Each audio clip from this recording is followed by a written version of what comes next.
Hi guys, it's Jonah here. Welcome to another one of the slightly shorter series, the 12 Beers of Christmas. But yeah, an interesting little note came up yesterday on the video from Urban Viking beer reviews. So cheers and beers to you, dude. Yeah, interesting. He came up with a kind of thing that there's another beer that perhaps yesterday's beer tasted like. But I don't know if you watched the unboxing, but that beer that you suggested is the one that I'm going to be doing today. Not exactly the same, but there are a lot of similarities. I looked them up. Anyway, boom. Shows that I listened to people's comments and stuff at the very least.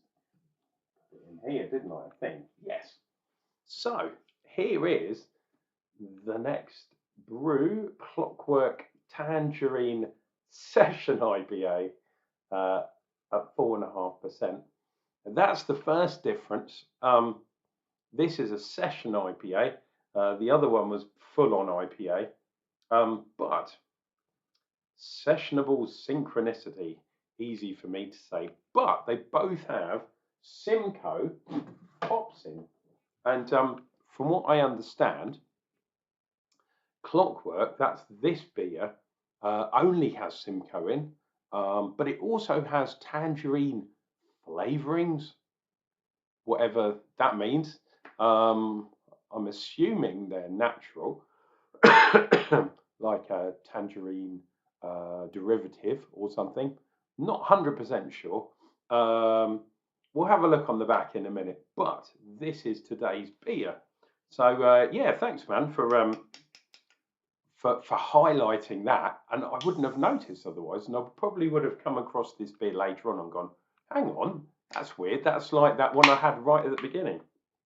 The battery's not included, or the Christmas brew, however you want to say it. Be really interesting to see, because that was 6 and a bit, wasn't it, I think. This one's 4.5, so is it very much the same beer, but this one is just watered down BrewDog?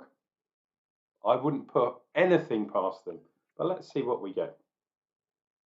Oh, this one's definitely more kind of orange, so maybe that flavouring has kind of, you know, made the difference here. Maybe it's not just a flavouring, but it's a colouring as well.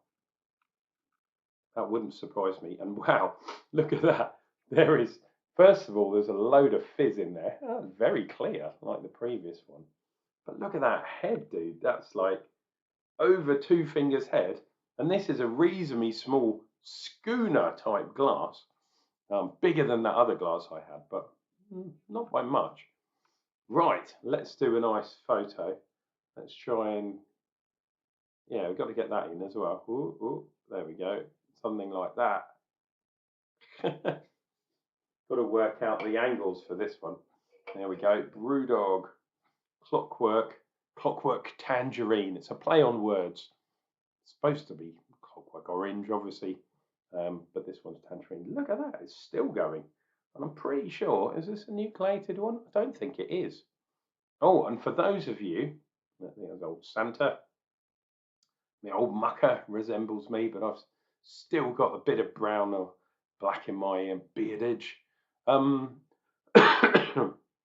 Yeah, can't remember what I was going to say there. I'm still racked with this flu, and some people are saying it's 2 weeks, some people are saying it's 3 weeks. I'm just over a week in, and my God, it's terrible. So we're definitely getting that aroma. It's really zesty. It's really tangerine-y. No surprise there. But unfortunately, the craft people at BrewDog, and I say that very loosely, have obviously added flavourings to this. So I don't know what's craft about it. If they've, you know, I don't want to really rag on them too much, but people eat, it's like Marmite. People love them or hate them. Personally, I used to like Punk IPA, really cool. But then some of their subsequent ones, yeah, just not so good. Anyway, Let us see what we get from this. It's like iron brew in a glass, isn't it? Wow. Cheers and beers.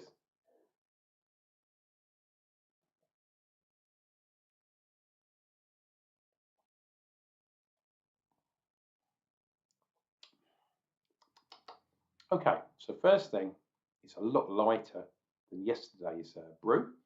Um, it's not as zesty as you might think from the nose, actually. Quite watery, in fact.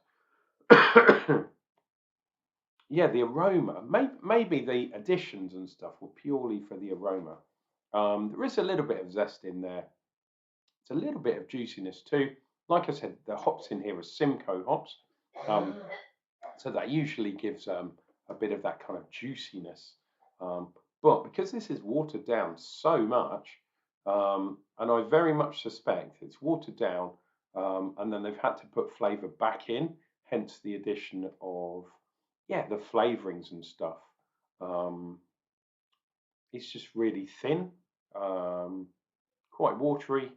I would say Iron Brew itself has got more body than this beer. And you guys are Scottish, man. You don't want to knock Iron Brew, do you? Maybe you do.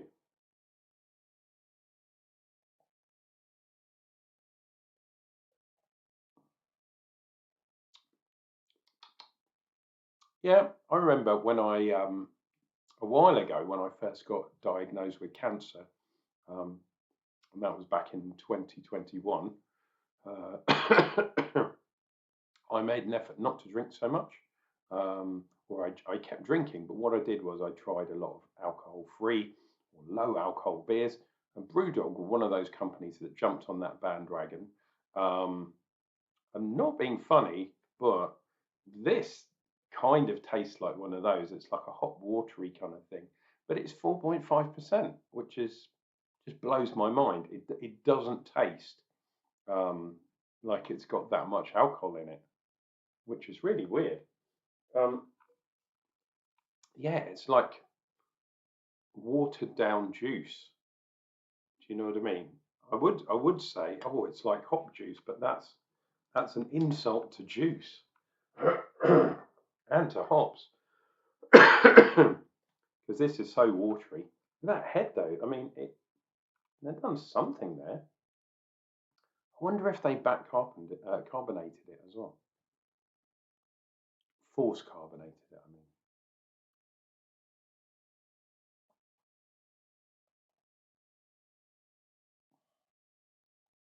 I mean, the tangerine taste, flavour, if you like, is there. Um, but it just tastes really thin, really watery. It's almost like, yeah, dare I say it, it's like a really weak lager, not even a good lager. Um, and they've just added a bit of flavouring to it. It's maybe there's a touch of malt in there, but it's definitely sort of on. I mean, it says it's a session IPA. So IPA to me, especially in the kind of more traditional sense, you do get some malt flavour from an IPA, even a session IPA. I suspect, like I said, what they've done is they've taken a normal IPA, maybe like that batteries not included one from yesterday, which was actually pretty good.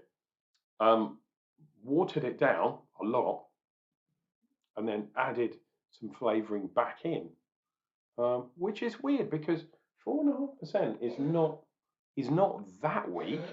I mean, it's weaker than I personally like, but it's not like in the threes or whatever.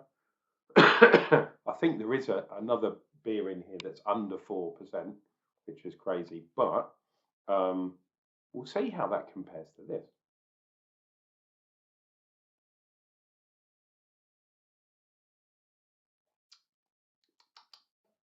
Yeah, it's interesting.